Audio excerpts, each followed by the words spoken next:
In this video, I'm going to show you a step-by-step guide on exactly how I was able to fix TCL TV connected but no Wi-Fi. If you're also having that exact same problem, well then this video is going to be perfect for you. So actually what I did is that I grabbed my remote here from my TCL TV, then I swiped to the settings right here. So I have the settings wheel right here as you can see, then I clicked on the OK button on my remote here, and then you should be taken to this page right here, which is perfect. Now we're just going to swipe down here as you can see, keep swiping down until you get to system right here. So click on the OK button on your remote here, and then you're going to scroll down and you're going to actually click on date and time. So for me, this actually fixed it. So this is a really random fix, I know, but trust me, this can actually work. So if you click on automatic date and time, if you have this one, if it's set to off for you, make sure that you have this one to auto synchronization. This fixed it for me. If you don't have the option to auto sync, then you can set your own date right here. And you need to make sure that this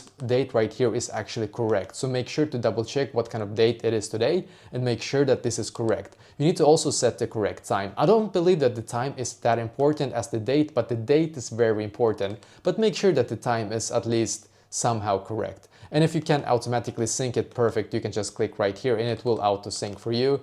Like without any problem whatsoever. And yeah, you can also set your time zone here if you like, depending on where you are. So make sure that this one is also correct, and then go back, and I'm going to see here, I'm going to go back to my network and internet here, and as you can see it says connected here for me now, so it actually was fixed for me by doing this. So try this and hopefully this will be able to fix it for you as well.